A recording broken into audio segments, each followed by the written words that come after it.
Good morning, children. Welcome back our next science class. So, students, in last class we discussing about the important terms and image formation in lenses. Okay. Now today we doing our activity number 3 to observe image formation in concave convex lens. Okay. अब देखिए जो convex lens होता है उनमें image किस प्रकार बनती है. What you need, आपको जरूरत लगेगी अ convex lens, एक convex lens की, अ कैंडल एक मोमबत्ती की, अ व्हाइट पेपर एक व्हाइट सफेद पेपर की, और screen and a lens stand, और आपको एक लेंस स्टैंड चाहिए और एक स्क्रीन चाहिए पर्दा. ठीक है. तो method start is placed a light candle on a flat surface in a dark room. आपको एक अंधेरे वाले रूम में क्या रखना है, आपको एक कैंडल रखना है बिल्कुल फ्लैट सरफेस में, मतलब वो जगह उबड़ खाबड़ नहीं होनी चाहिए, एकदम प्लेन होनी चाहिए.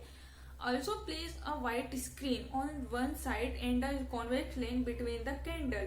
और एक साइड आपको क्या रखना है, व्हाइट कलर की स्क्रीन रखना है, जो आपने स्क्रीन ली है वो स्क्रीन रखना है एक side, and a convex lens between the candle. और उस कैंडल के दूसरी तरफ क्या रखना है, आपको वो कॉन्वेक्स लेंस रखना है. ओके. एंड द स्क्रीन, मतलब स्क्रीन को बीच में रखना, स्क्रीन को कॉर्नर पे रखना है, कॉन्वेक्स लेंस को बीच में रखना है और कैंडल को इस प्रकार रखना है. ठीक है.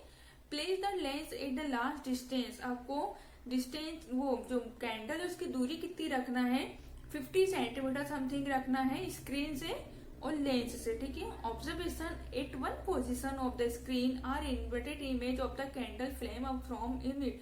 एक पोजिशन में क्या होगा, जो स्क्रीन है उसके उल्टी इमेज प्राप्त होगी हमें कैंडल फ्लेम की. जो कैंडल फ्लेम है उसकी उल्टी इमेज प्राप्त होगी हमें स्क्रीन पर. ओके. Move the lens. अब आपको उस लेंस को मूव करना है. द कैंडल से दूर हटना है, उसको 10 सेंटीमीटर दूरी पर रखना है. Observation the image disappear from the screen. तो हमें स्क्रीन पर कोई इमेज प्राप्त नहीं होगी, डिसअपेयर हो जाएगी. Next, again move the screen. आपको उस स्क्रीन को वापस हटाना है. Image obtain increase. तो क्या होगा, back to get an image. Again move the screen को हटाकर बैक टू गेट इमेज. फिर आपको वापस एक इमेज लेना है, तो उसका ऑब्जर्वेशन क्या मिलेगा, size of the image obtain increase. तो जो साइज है वो इमेज का वो क्या जाएगा, बड़ा हुआ दिखाई देगा. Continue the process. और ये प्रोसेस आपको कंटिन्यू करते जाना है.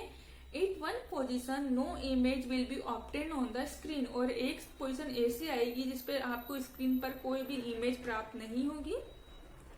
An erect and enlarged image can be seen on the same side. और उसके दूसरी तरफ आपको क्या दिखाई देगा, एक बड़ी इमेज और सीधी इमेज दिखाई देगी. एट द कैंडल की it was a virtual image, जिसे हम बोलेंगे virtual image. Okay. Not to be continue from the activity given on the previous page. अब जैसे हमने प्रीवियस पेज पे जो एक्टिविटी करी है, वी कैन कंक्लूड. तो हमें उससे क्या क्या कंक्लूड निकलता है, A convex lens can produce both real and virtual image. अब जो convex lens होता है वो दोनों प्रकार की इमेज को फॉर्मेट करता है, एक रियल इमेज भी और वर्चुअल इमेज भी. Second, when an object is placed close to the lens. यदि कोई ऑब्जेक्ट बिल्कुल लेंस के क्लोज में रखा हो, पास में रखा हो, an erect, enlarged and virtual image is formed. तो वहां पे कैसी इमेज बनेगी, इरेक्ट सीधी इमेज, एकदम इनलार्ज बड़ी इमेज, और वर्चुअल इमेज बनेगी. Okay. The size of the image depend upon the distance between the lens and the object. और देखिए जो इमेज का साइज है वो बीच में लेंस और ऑब्जेक्ट के बीच में दूरी है उसके ऊपर डिपेंड करेगा. If you repeat the activity 3 with a concave lens. उसी प्रकार जब आप इस एक्टिविटी को वापस दोहराते हैं कॉन्केव लेंस के साथ, you will not get a real image. तो आपको रियल इमेज प्राप्त नहीं होगी ऑन द स्क्रीन के ऊपर, no matter how far the lens is from the object. और ऐसा क्यों होता है, क्योंकि जो लेंस है वो ऑब्जेक्ट से दूर रखोगे the image format will always be diminished. तो जो इमेज है वो हमें बिल्कुल रूप से दिखाई नहीं देगी. इरेक्ट और वर्चुअल होगी, ना ही इरेक्ट होगी वर्चुअल होगी. The image will be formed on the same side as object. और सेम वैसी इमेज प्राप्त होगी जैसे सामने इमेज है वैसी. Okay. Now our next topic is constituent colors of sunlight. Constituent colors of sunlight means क्या होता है, सन का जो सूरज की किरणें होती है उसका जो मूल constituent मतलब होता है उसका मूल तत्व. You must have seen a rainbow after rain. आपने बारिश के बाद अधिकतर रेनबो में इंद्रधनुष देखा होगा.